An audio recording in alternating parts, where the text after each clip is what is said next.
podium for a few minutes in which to hopefully inspire, move, or just share a few laughs.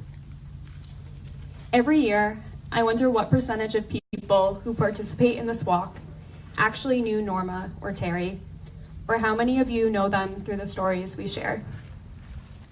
So this morning, I want to share 2 stories about my mom, Terry. For those of you who are new walkers, my mom was just 39 years old when she was diagnosed with stage 4 breast cancer.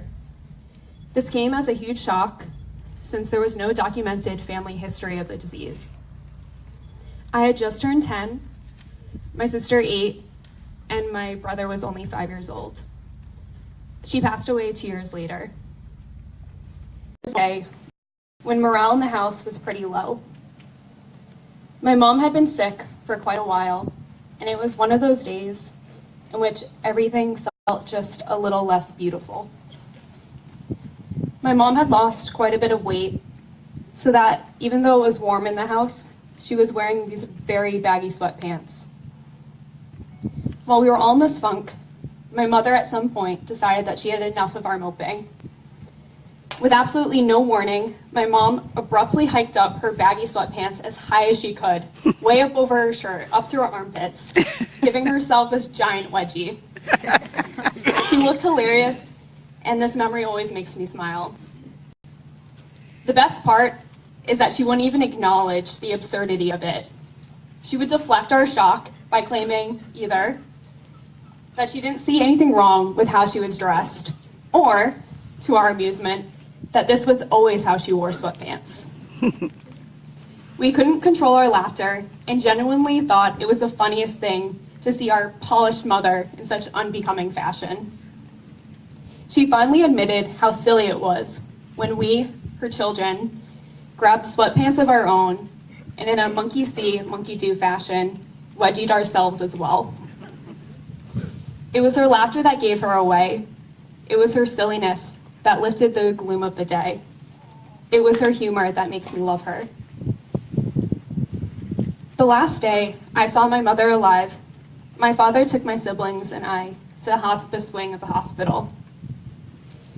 My mom was in her hospital bed, and she greeted us with one of her big, beautiful smiles at the door.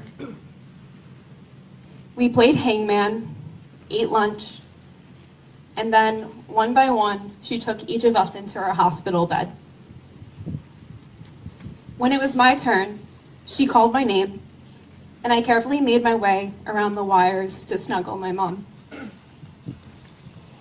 She asked me how my day had been, how my friends were doing, if I was being helpful to my dad and loving to my siblings.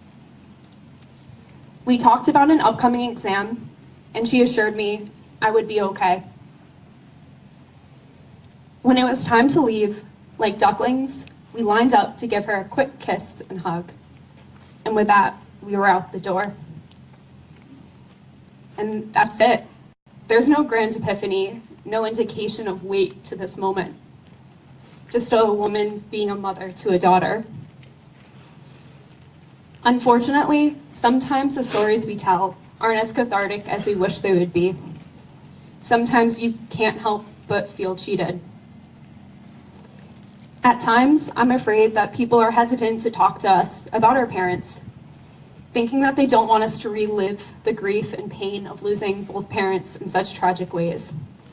But I want to assure you that nothing could be further from the truth. It's these stories that make us laugh, remember, and yes, it reminds us of our loss, but it keeps them alive in our hearts. I want to share with you a quote that really resonates with me today. It's by Terry Pratchett, a fantasy novelist who wrote, "A man is not dead while his name is still spoken." Walking 26.2 miles offers the opportunity for a lot of chatting, for getting to know each other, and for storytelling.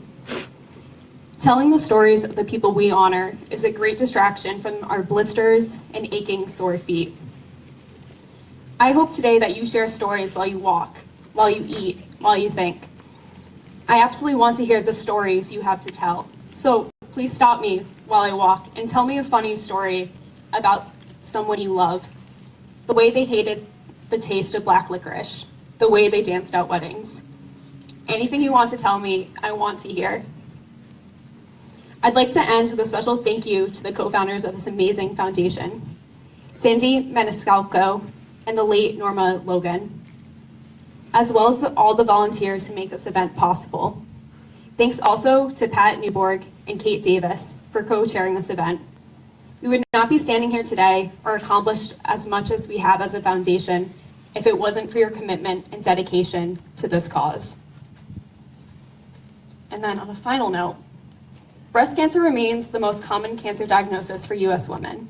But thanks to early mammogram detection and improvements in breast cancer treatment, mortality rates have dramatically decreased 39%, according to a recent report from the American Cancer Society. Woo! Now let's go out there and continue to kick some cancer butt. Thank you.